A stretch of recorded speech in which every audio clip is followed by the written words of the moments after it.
Abigishwa bagasangwa bari mu nzira baduga i Yerusalemu, nawe Yezu agendera imbere yabo. Hanyuma ubwoba burabatekera, n'abakurikira bagira ubwoba. Asubiriye kandi kuyegereza bamwe 12, Yezu ababwira ayari mu kubona ati: ubu turaduze i Yerusalemu, umwana w'umuntu aza kugwa mu minwe y'abakuru b'abasaserdoti n'abigisha, bamucira ugupfa, bamuhereza abapagani, bazomutwenga, bamucireko, bamukubite, bagireko bamwice, ariko amaze gatatu azozuka. Yakobo na Yohani bene Zebede baregera Yezu, bamubwira bati: mwigisha, dushaka ko uturonsa ico tugira tugusabe. Nawe ati: ico mugomba ko ndabaronsa niki? Baramwishura bati: uradutera iteka twicare umwe iburyo uwundi bubamfu bwawe mu buninahazwa bwawe. Yezu arabishura ati: ntimuzi ico musaba. Murashobora kunwa ikarisi nza kunwa no guhabwa ibatisimu nza guhabwa? Nabo bati: turabishobora. Yezu nawe ati: ikarisi nza kunwa muzoyinwa, kandi muzohabwa n'ibatisimu nza guhabwa, ariko ukwicara iburyo bwanje canke ibubamfu sije ndabigaba, n'ivyo ababiteguriwe. Bamwe 10 bandi bavyumvise baja mu gushavurira Yakobo na Yohani. Yezu arabahamagara arababarira ati: nivyo muzi, abatwara ibihugu barazi kwerekana ko bategeka, abakuru bakumvisha ububasha bwabo. Muri mwebwe suko vyogenda. Uzogomba kuba mukuru muri mwebwe arabanza ariho abe umusuku wanyu, nawe uzogomba kuba uwa mbere muri mwebwe arabanza abe umuja wa mwese.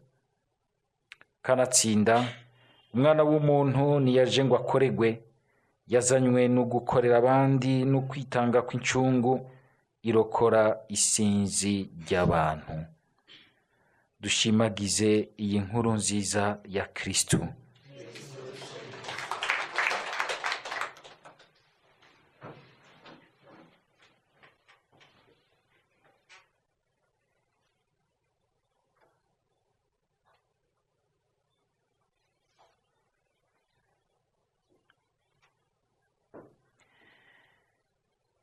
Turabandanya mu bisomwa vya mbere tuzirikana amajambo y'Imana azananye mw'ibaruwa rya mbere ry'umutumwa Petero, nkuko twabibonye mu ntango, n'amajambo yandikira abakristu bashasha bagiheza kubatirizwa, asa n'ubategura mbere kuri bimwe bimwe bishobora kubashikira vyohakwa no kubatirimutsa nk'abakristu.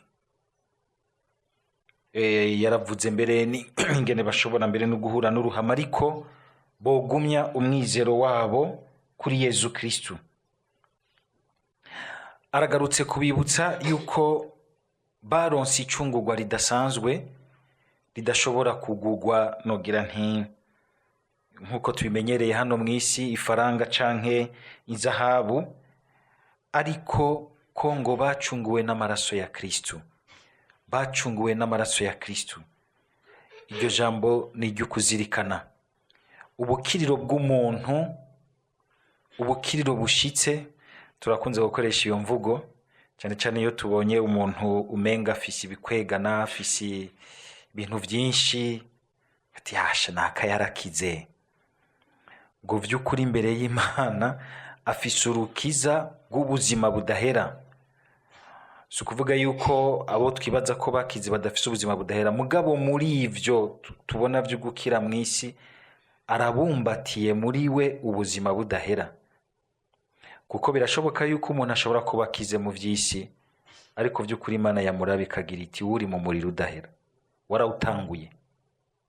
Nkuko ushobora gusanga n'umuntu yoboneka nk'uko umenga yarakize mu vy'Imana, ariko atari muri uru rukundo rucyorora, nawe nyene Imana ikagira iti nawe wewe usa n'uri mu muriro udahera.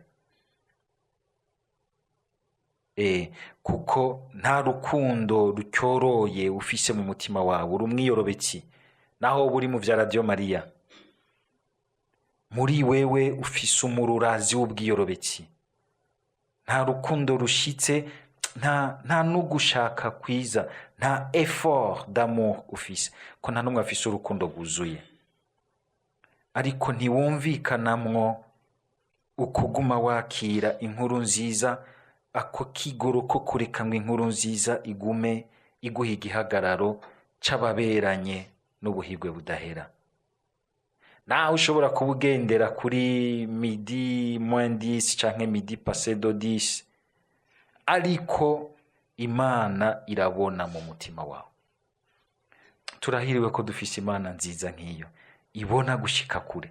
Jewe urashobora no kunyiyorobekako, undi ukamwiyorobekako, cyangwa undi ukamwiyorobekako, mugabo yo ikakubona mu kuri. Nk'uko kandi n'abandi bashobora kukuhenda kw'inyuma, ariko mu kuri Imana ikavuga iti mu mutima wawe ndahabona hariyo un trésor y'urukundo rucyorowe n'inkuru nziza. Y'umuntu ashaka ineza, arondeza ineza, akunda ineza, akunda ikigirira neza abandi, mbere akagikorera, akacitera mu ziko, agakorera neza inyungu y'abandi, na hato bavuga umwanya wose ivy'Imana. Aha Yezu twumvise ngo abafise ikibanza c'imbere, abari estime ko bari imbere y'abandi ku Mana, nabazi gukorera abandi mu rukundo, mbere bagashobora no kuvyitera mu ziko. Murumvise ingene ababene Zebede bifashe nk'abakerebutse, nk'abahabona. Bumvise ko aduze Yerusalemu bakibaza bataragiye kugifata kuko ntibaratabura neza ubutumwa bwiwe, bagaca batangura gufata ibibanza. Amatora arageze, amatora arageze, ibibanza bitangure kuniganirwa, abantu usange bataye ubukristu. Hoge ati pati tuzobuhitana, amatora niyahera, reka tubanze dukora amatora. Mugabo umukama akagira ati aho nyene muri ivyo vya misi yose niho habonekera uwa mbere n'uwa nyuma. Sugaye suganje ku bandi, ahubwo numenya gukorera neza. Amwumvise mu bundi Yezu agira ati ngo we ngo yaje ngo kwitanga kubw'icungu ya benshi, tugire Kristo. Hariho ikintu iyi mvugo ivuga kundi mu mvugo yo ngaho hanze, ico bita le bien commun, la res publica, ikintu chose publique, ikintu cineza rusange. Rega ntuzovuga ngo uriko urakorera ubukiri udahera nk'ubu nko ngaha muri Radio Maria, wowe unona nk'impapuro za Radio Maria akaronka hanze. Unabona abakristo kwana nk'impapuro za organisation n'akaro gatoya. Hageze nimba hari umuniversiteri w'abakeneye pire y'impapuro, agaca agenda gutorayo agatanga. Iyo ni neza rusange ya organisation. Kubera iki utayibungabunga? Aho hari ikintu cy'ubukristo gihari, kubahiriza ineza rusange, kwitangira inyungu ya benshi. Ugasanga ineza rusange, inyungu y'ubukiriro bwa benshi wayihagiye, wayifumbase mu kiganza cawe. Mugabo ugasanga uri mu vy'Imana, kandi ugasanga uranisonzesha. Mugabo nturareka Imana ngo ikumvishe icarico inyungu ya benshi. Murabe ingwara tugwaye muri iki gihugu cacu, nuko dufise ubukristo butari service, dufise ubukristo bwo gusakurana ubuzima, inyungu yacu twese turiko turayitabagura, bikadutekurukana tukibaza iyo tuva niyo tuja. Ubukene ubu begito bwinshi bukomotse kuri aka kantu twumva muri bene Zebede. Mugabo sibo bonyene, n'abandi baragafise, kuko ngo bababaye ko bagize bati barahadutanze vraiment, bakerebutse imbere yacu. Mwibuke twa tuntu twose, aya majambo Yezu adushikirije uyu munsi, dusubire tuyazirikane, tuyarabishe kuri kakantu kukwikwegera ko, kakantu ka egoisme, kakantu kishari. Wabona n'undi arateye agatambwe bikakurya mu mutwe, ukazora muvuga nabi ibintu mbere urementanije, kugira ngo wumve ko nawe aho hantu wohashika.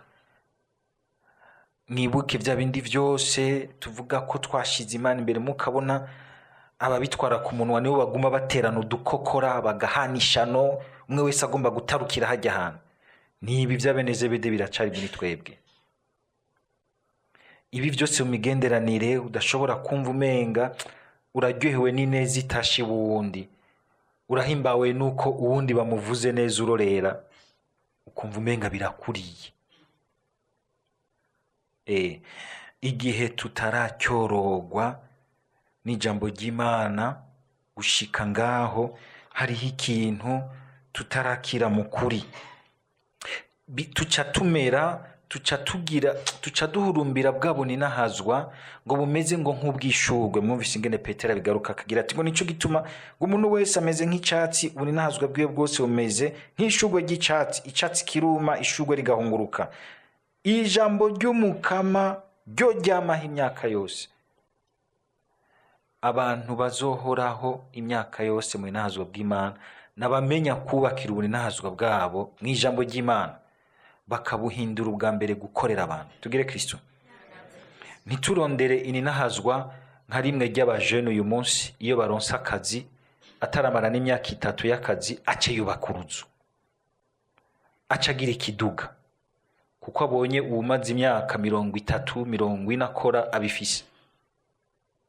Hari abantu dushima gutarukira ku buninahazwa ntibube ugukorera, ukwitangira ubuninahazwa.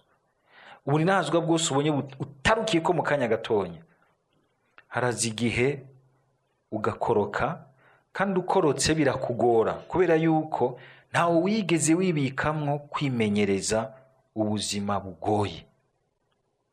Hagahigwa umuntu ashikira ubuninahazwa yabanze guca ahagoye, kuko n'igihe bumuvuye ko agira ati nsubiye mu bintu nari nsanzwe amenyereye, nsubiye mu bintu nari nsanzwe amenyereye. Yezu akagira ati reka ubwo buninahazwa bw'isi bw'abantu bagomba gutarukira mu buninahazwa, ahubwo menya kubukorera mu bandi.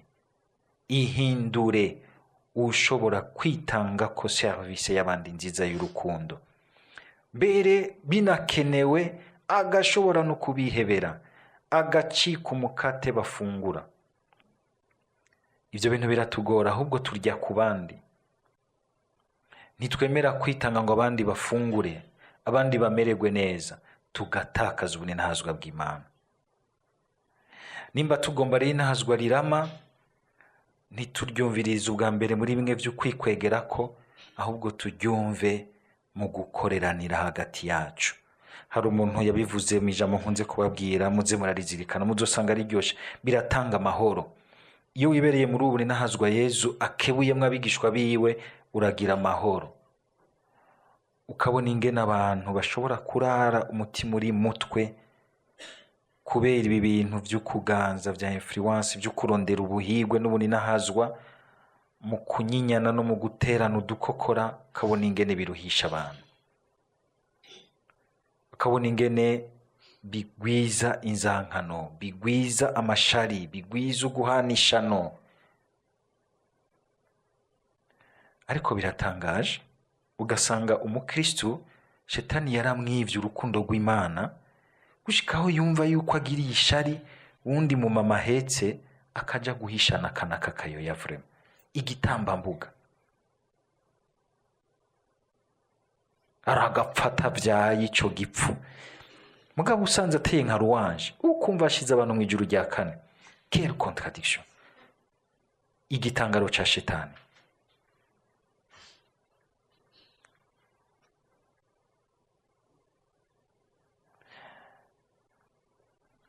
Aya majambo tuze turayareka adushikire by'ukuri, ndiko ndumva ingene aho hanze abantu dusigaye tumeze, mugabo tukaboneka nk'abantu basenga cyane. Ibyo bintu murumva ibyo ari byo? Ni ibintu byategerezwa kudutera ikibazo, byategerezwa kudutera ikibazo kugira ngo ugusenga kwacu ni kuba ugusenga do façade. Gukorera muri Radio Maria, ukora ubutumwa cyangwa umugozi, nibibe do façade.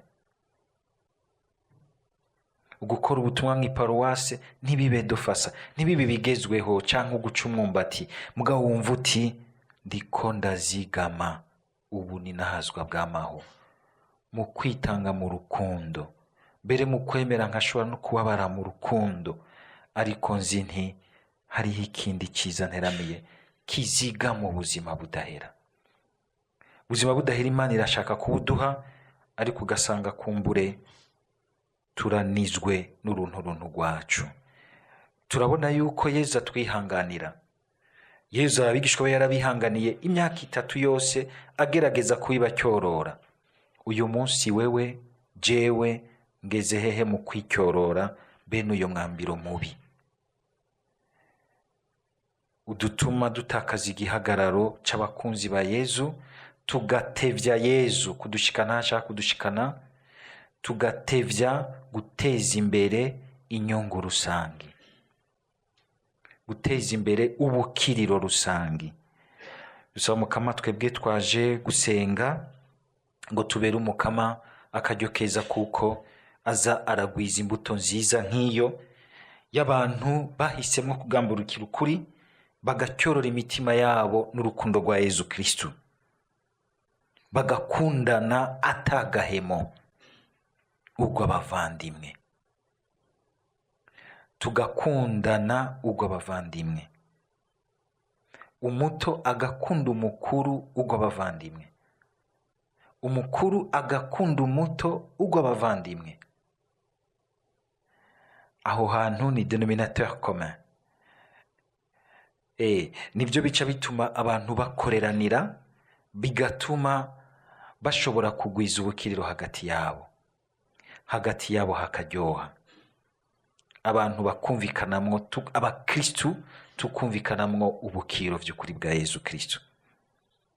Umukama abandanye adukomeza uyu munsi, asubira ducyorore dutere iyindi ntambwe kugira ngo twinjire muri ubu buninahazwa Petero yatubwiye, ubuninahazwa Yezu yatubwiye, mu kurindira yuko tuzobushikamwo amaso mu yandi, tukamubona amaso mu yandi.